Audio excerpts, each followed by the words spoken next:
telling us that they are going to bring votes from Somali to rig William Ruto. Yeah. If they are already doing that, what business do we have as Kenyans to wait for William Ruto to be declared president? Leaders also vowed to remain in the broad-based government to support William Ruto ahead of the 2027 general elections. In what seems to be a calculated move to strengthen the party and maintain its support, I myself am a UDA member. It's not numbers. The campaign he has seen, the campaign he was going throughout during the KK was funded by the Somali people. He doesn't know that. 60% of that funding came from us. They have brought the numbers. We have brought the money. The shirt he was wearing in UDA, the shirt, it was shirt bought through our money. We funded this. He's not hiding. When he was going to his village, his own village for campaign, we used to fuel for him. The choppers belong to us, some of us. Okay. So he has to know that. Okay. So we are telling Kenya, it's not numbers. Okay. We have played a big part in making sure this government slipped. Okay. Hello, good people. I hope that you are doing fine from any part of the world that you are watching today's video from. Kenya is a country in the African continent that holds its elections after every 5 years. But once the president has been elected, he or she can go for 2 terms, which are 10 years. So Kenya went to the general elections 3 years ago. After electing their president, some are coming out saying that he has not fulfilled what he promised during the elections, and some are satisfied with his work. So as the Kenya approaches the 2027 general elections, political conversations are becoming more intense, and every major development is being closely examined. One issue quietly raising questions is the deportation of the Somalis into Kenya. And in my last video, you saw that Kenya is ready to accept the Somalis. Deportations themselves are not new. Countries around the world enforce immigration laws, and the United States has long carried out the removals. However, due to security and logistical challenges in Somalia, the deportees who are the Somalis are ending up in Kenya. As the election season draws near, many Kenyans are asking, why is this happening now? Why was the deportations not being carried out for the last 3 years, but they are doing it now in 2025 or almost 2026, and in 2027 Kenya is again going into the general elections? Is there something that is not coming out clearly? Some see this as a routine immigration enforcement with no political meaning attached. Others worry about the possible pressure on Kenya's economy, social services, and community relations, issues that often become central during the election process. This conversation is not about making any accusations or drawing conclusions. It's about understanding the timing when the deportations are taking place, the context, and the political impact. Because when the elections are approaching, even routine policies can take on political significance. So the question remains, as Kenya heads towards the general elections in 2027, what is really going on, and what does it mean for the country like Kenya? Welcome back to Polito Realities, a channel where we dig deep and bring forward what so many people fear to talk about. If you love listening to honest conversations, then this channel is for you. But then, take a minute to like, to subscribe, and to share today's video. I have said, I want to repeat. 3 things are going to be very important for us to move Kenya forward. Every leader must have, number 1, a track record. Number 2, they must have a plan. And number 3, they must tell us how they are going to achieve it. Mimi niko tayari with my track record, with my agenda and a plan, and I also know where to find the money to achieve the plan I have for this country. As Kenyans. What evidence do you have? No, we have it. You saw the other day a racket here in Italy where foreigners are being registered as Kenyans, and in fact, I'm told the police who unearthed that racket are actually in trouble, because they were not supposed to unearth it. It's embarrassing to the government, because the government is part of that nonsense. And that thing that the president did is very bad for Kenyan Somalis, our Somalis from Kenya.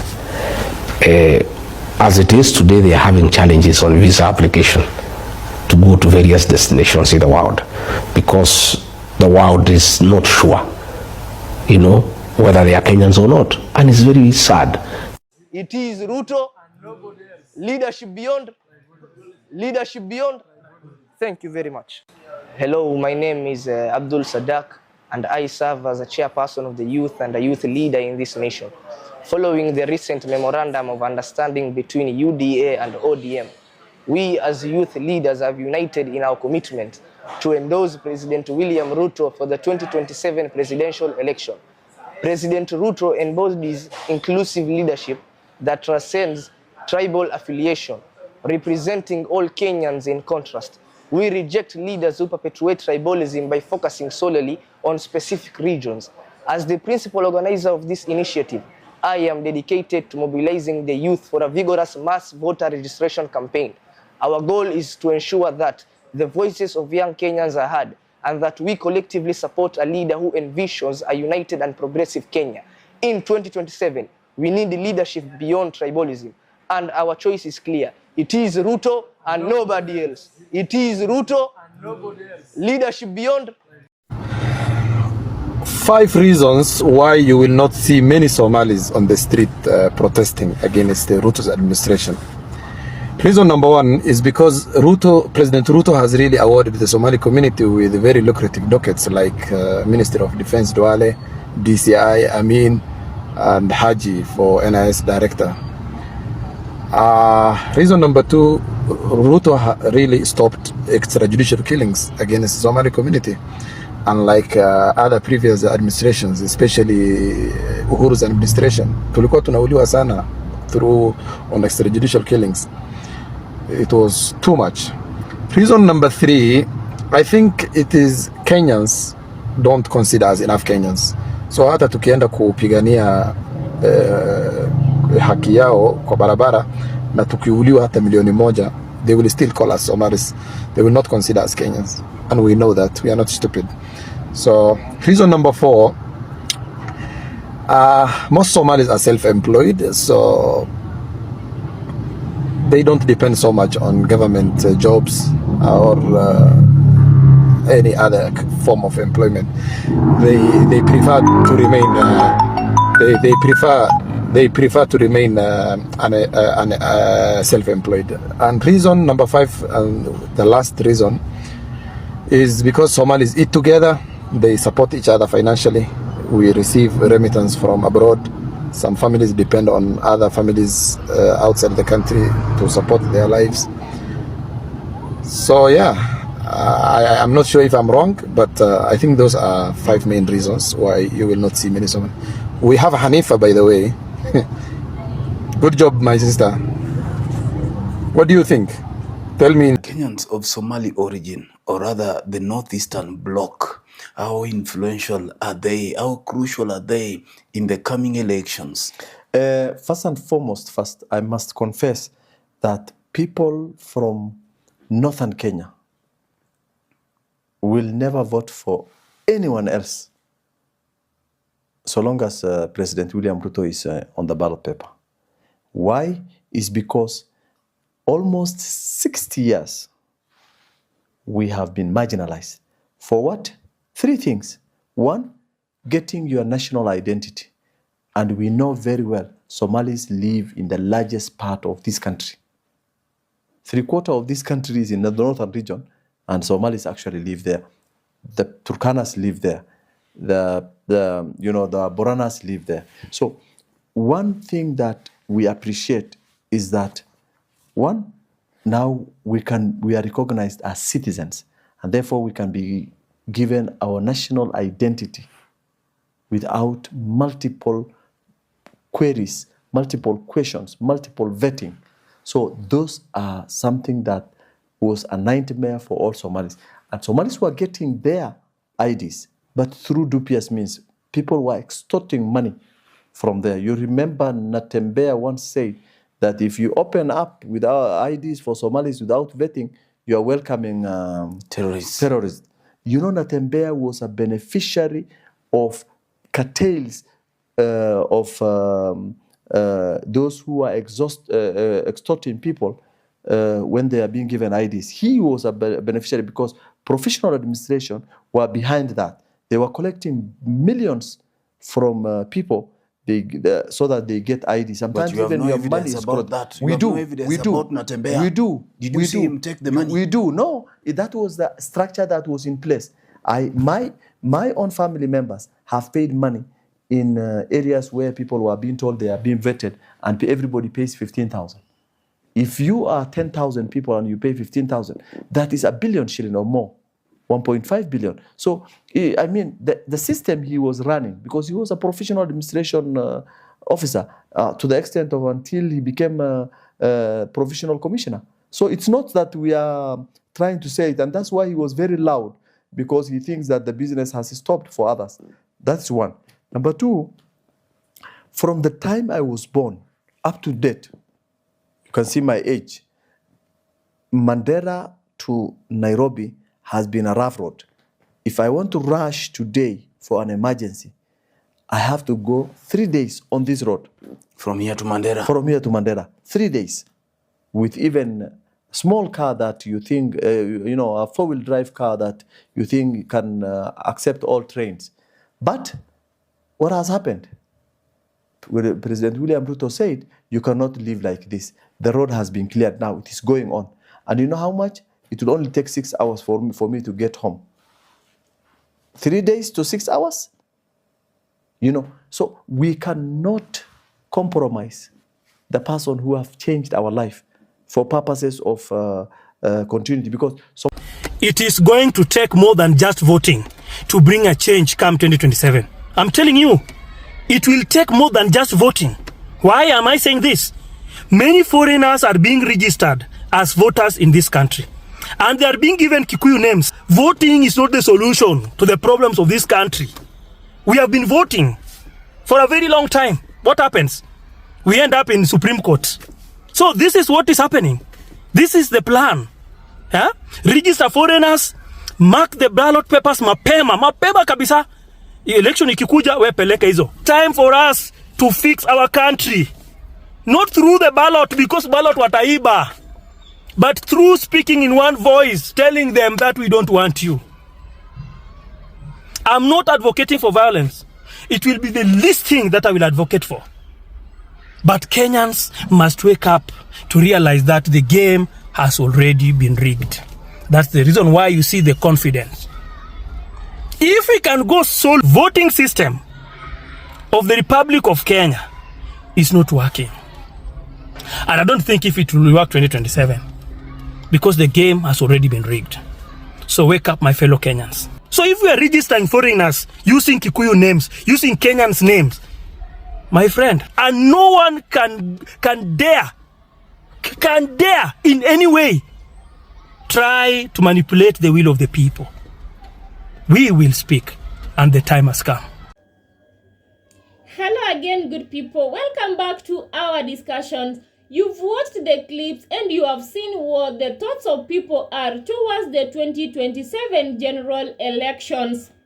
We have heard a man saying that him and the Somali community, they will support President William Ruto for the second term in the government. Remember that immigration and politics are closely connected, but that connection becomes stronger as we near the general elections. As Kenya prepares for the 2027 general elections, and tension is increasingly shifting beyond the local campaigns to international developments that may affect the country internally. One of those major developments is the deportation of Somalis to Kenya. Under the stricter immigration enforcement in the United States of America, the undocumented immigrants from many regions, including East Africa, face removal. Because now Somalia continues to face security challenges, some deportees are not directly taken to Somalia. These people instead they land in Kenya. Remember that the Somalis once were refugees in Kenya who obtained their documents and were able to travel to the United States. And when deportation takes place, they are returned into Kenya, though they are not Kenyans, but the United States assumes that these people are Kenyans because of the documents they have.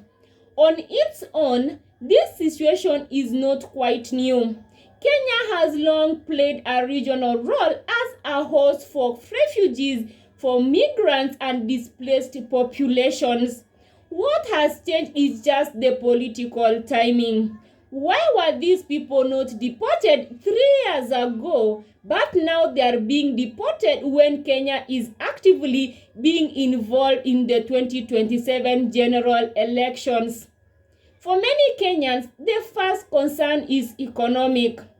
The country is already dealing with the high unemployment levels, rising living costs, and pressure on public services. An increase in deportees raises questions about the jobs, the housing, healthcare, and education as well, issues that often dominate election campaigns. There are also social and security concerns. Migration debates in Kenya have historically been linked to discussions about national security, border control, and social cohesion.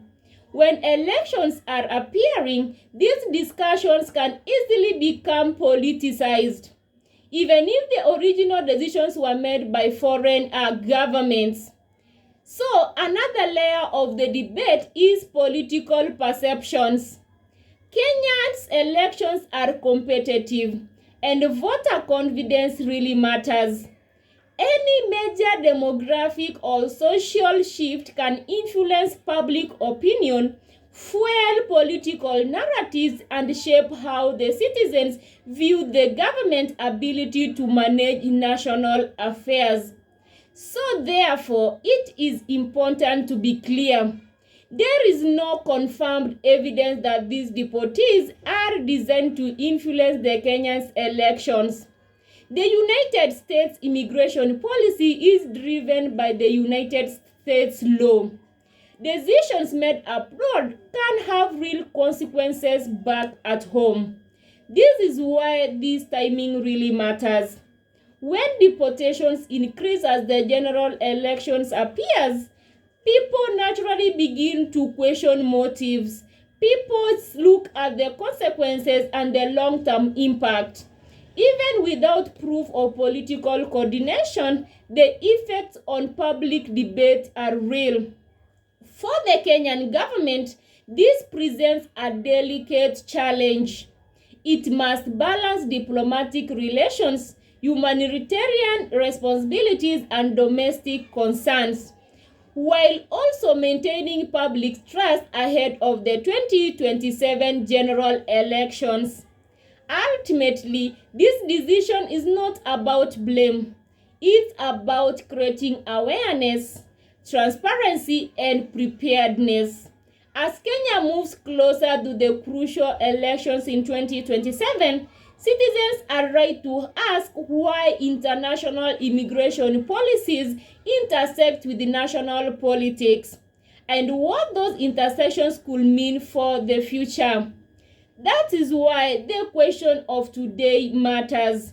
What is really happening in 2027 elections as they appear? You have been watching Polito Realities. Leave your thoughts in the comment section. Until next time, be grounded and be blessed. Remember to subscribe, to share, and to like today's video.